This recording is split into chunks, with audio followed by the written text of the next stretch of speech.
আসসালামু আলাইকুম এভরিওয়ান, মুক্তাস কিচেনে সবাইকে স্বাগত। আজকে আমি বানিয়ে ফেললাম চিকেন স্যান্ডউইচ। এই বাসায় বানানো চিকেন স্যান্ডউইচটা এতটাই মজার এমনি হয়, যা কেউ না খেলে বুঝতেই পারবেন না। খুবই অল্প সময়ের মধ্যে সামান্য কিছু উপকরণ দিয়ে ঘরোয়াভাবে তৈরি করে ফেললাম মজাদার চিকেন স্যান্ডউইচ। এটা অনেক মজার হয়। চলুন তাহলে দেখা যাক আমার কী লাগে। প্রথমে আমি মুরগির বুকের মাংস নিয়ে নিলাম। এখানে প্রায় 500 গ্রামের মতো বুকের মাংস আছে। এগুলো নিয়ে আমি একটা ছুরির সাহায্যে সুন্দর করে কেটে নেব। একটু বড় বড় করে কেটে নেব, যেহেতু সিদ্ধ করব। আমি কেটে ধুয়ে পরিষ্কার করে এখন একটা পাত্রে দিয়ে দিলাম। তার মধ্যে দিয়ে দিলাম একটা তেজপাতা, একটু গোলমরিচ আর লবঙ্গ, আর দিয়ে দেবো একটু লবণ। এরপরে পানি দিয়ে সিদ্ধ বসিয়ে দেব। মাংসটা সিদ্ধ হওয়া পর্যন্ত ঢেকে রান্না করে নেব। আমার মাংসটা সিদ্ধ হয়ে গেছে। এখন একটা কাঁটা চামচের সাহায্যে সুন্দর করে মাংসটাকে ছড়িয়ে নেব। ছাড়িয়ে নিয়ে এই আমার মাংসটা ছাড়ানো হয়ে গেছে। এখন মাংসটাকে আমি রান্না করে নেব। একটা কড়াইতে দিয়ে দেবো তেল, কিছুটা তেল, এর বেশি তেল লাগবে না। তারপরে দিয়ে দেবো পেঁয়াজ কুচিটা একটু ভাজা করে নিয়ে এর মধ্যে দিয়ে দেবো কাঁচামরিচ কুচি। যে যেরকম ঝাল খান ওরকম ঝাল অ্যাড করে নেবেন। তারপরে দিয়ে দেবো একটু মরিচের গুঁড়া, একটু ধনিয়ার গুঁড়ো, একটু জিরার গুঁড়ো আর একটু গরম মশলার গুঁড়ো দিয়ে মশলাটাকে একটু আদা বাটা, রসুন বাটা দিয়ে মশলাটাকে একটু কষিয়ে নেব। মশলাটা একটু সুন্দর করে কষিয়ে নিতে হবে, যাতে কাঁচা ভাবটা চলে যায়।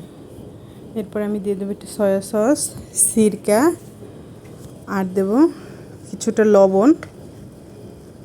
এরপর দেবো হালকা একটু চিনি আর একটু টেস্টিং সল্ট। এটা দিয়ে মশলাটা আমি ভালো করে আবার কিছুক্ষণ কষিয়ে নিয়ে দিয়ে দেবো একটু টমেটো সস দেওয়ার পরে আমি মাংসটা মশলার মধ্যে অ্যাড করে নেব। নিয়ে সুন্দর করে নাড়াচাড়া করে কিছুক্ষণ রান্না করে নেব। রান্না বসিয়ে এই পাশে আমি একটা বাটিতে 1 চামচ কর্নফ্লাওয়ার আর হালকা অল্প একটু পানি দিয়ে একটু গুলে নেব।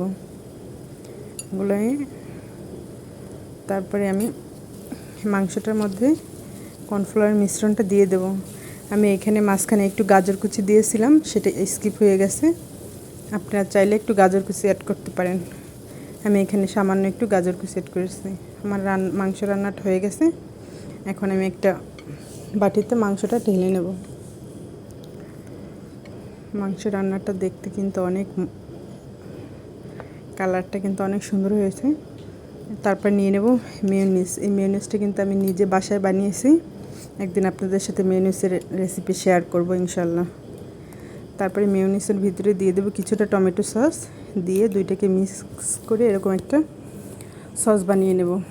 এরপর নিয়ে নেব পাউরুটি। প্রথমে একটা পাউরুটির উপরে কিছুটা সস দিয়ে পাউরুটির গায়ে ভালো করে লাগিয়ে নেব। তার উপরে বেশ খানিকটা মাংসের মিশ্রণ সুন্দরভাবে ছড়িয়ে দেব। তারপর আরেকটা পাউরুটি নিয়ে একই প্রসেসে আমি আবার সস মাখিয়ে নেব। মেয়োনিজ আর টমেটো সসের মিশ্রণটা মাখিয়ে ওটার উপরে চাপা দিয়ে দেব। তারপরে একটা প্যান গরম করে এপিট ওপিট সুন্দর করে ছেঁকে নেব। এই দেখুন আমার স্যান্ডউইচ বানানো ডান। এটা কিন্তু অনেক মজার এবং হেলদি একটা নাস্তা। বাচ্চা থেকে শুরু করে ফ্যামিলির প্রত্যেকে পছন্দ করে। চাইলে বাসায় ট্রাই করতে পারেন। অনেক মজার একটা খাবার, স্বাস্থ্যসম্মত। বাহিরে বেশ কিনে খাওয়ার চাইতে বাসায় বানিয়ে বাচ্চাদের খাওয়ানো অনেক ভালো হয়। আপনারা চাইলে বাসায় ট্রাই করতে পারেন। দেখতে যতটা মজা, খেতেও কিন্তু অনেক মজা হয়েছে।